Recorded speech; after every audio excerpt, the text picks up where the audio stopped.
There's a big span between who I am and who I want to be. I get up in the morning, get ready for the day and start working.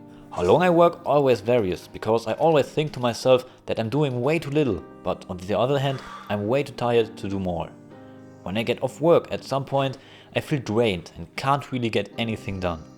I go to bed in a bad mood, knowing that tomorrow will be just like this. Weeks and months go by in this way, without any moments that I would like to remember. But I would rather be someone else. Someone who has his life under control.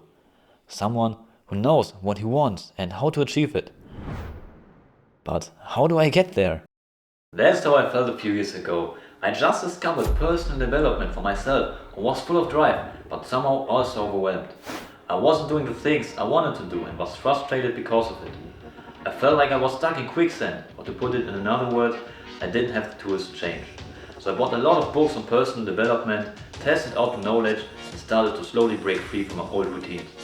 And this is how I proceed. My first step was to ask myself what is important to me. What do I need to do on a regular basis to get to my goal? I wrote down everything I could think of about every point in my life that I wanted to change. After that, I asked myself how much time I could spend on my routines each day, and I also wrote the amount of time behind my previously written activities.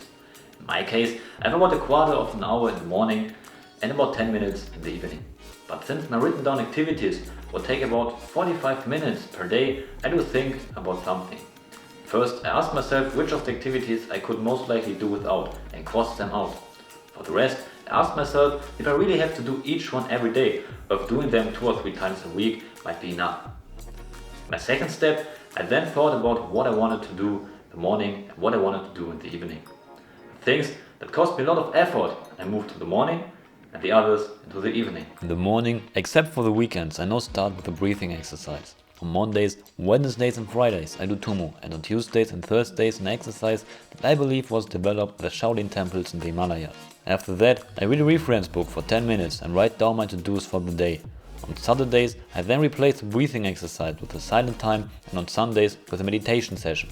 In the evening, I read again for 10 minutes in a reference book and write in my diary.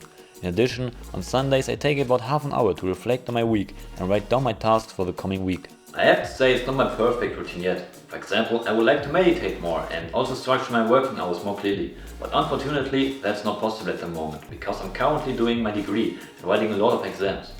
I'm still very happy though, because not only I'm in a better mood, but I can also do more tasks than before, like creating this video here. But enough theory, here's what my plan looks like in practice.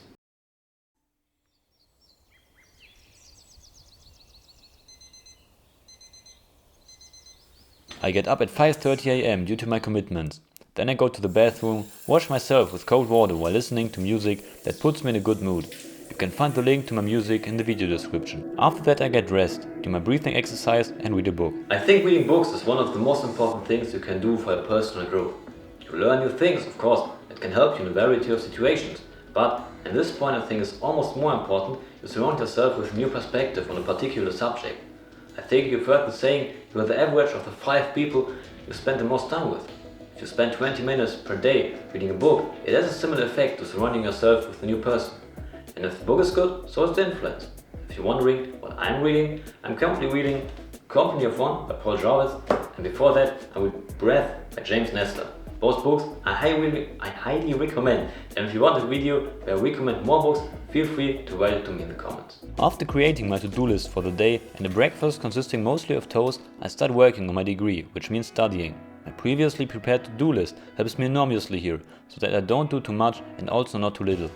This way, I save myself from self-generated stress and also in the optimal case from a bad degree. But even if you don't have to study for any exams, I recommend you to write such a list. This way, you can keep track of everything you have to do and you can sit back and relax when you have checked off all the items. For me, studying is the most important task category of my day right now, so I do that first. Doing the most important things in the morning has the advantage that you are fit. You make fewer mistakes than in the afternoon, which I think is an important reason. Another point that is extremely important for any kind of work is focus. To be able to stay focused, I keep my surroundings tidy, as that also subconsciously affect your thoughts. And I have a self-created focus mode on my phone. And then, after a few hours of focused studying, comes the next point on my to-do list. My nap. In fact, I nap for about half an hour every noon. It helps me to stay focused in the afternoon, and it also gives my brain time to process what I've learned. Then I eat my lunch and start the second part of my daily work, which is to build this channel here. And I think this is a good opportunity to introduce myself. If you'd rather learn more about routines, right now feel free to use the timestamps. So, I'm Niels, founder of this company, and I'd like to share my knowledge about personal development in the form of videos and courses here.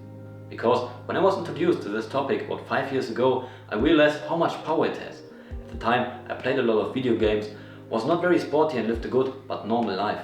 Personality development just changed everything for me. I started doing more sports, educating myself, developing routines, and started living a more meaningful life. So, if you're interested in personal development as a whole, feel free to subscribe. Then, when I finish my second part of work, I go for a walk because I love nature and it helps me sort out my thoughts. And after that, I start another very important part of my life, sports. Sport is the compensation for my PC work. It brings me back into balance and lets me let out any form of emotions.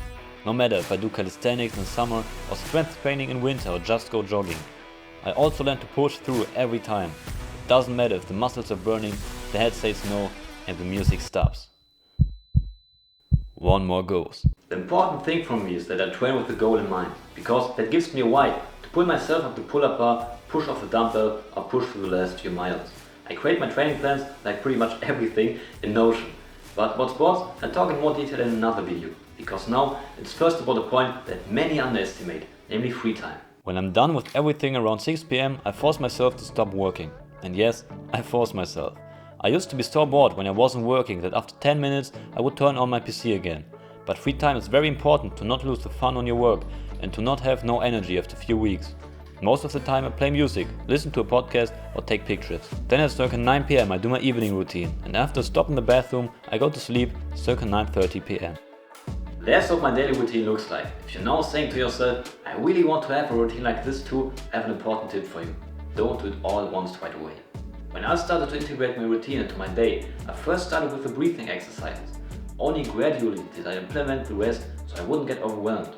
Routines should be easy and automatic, and that's almost impossible if you start doing everything right away.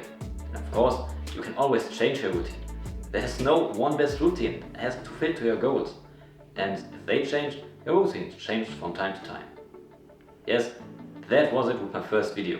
Feel free to write me in the comments if you liked it, and I wish you much success to create your own routine.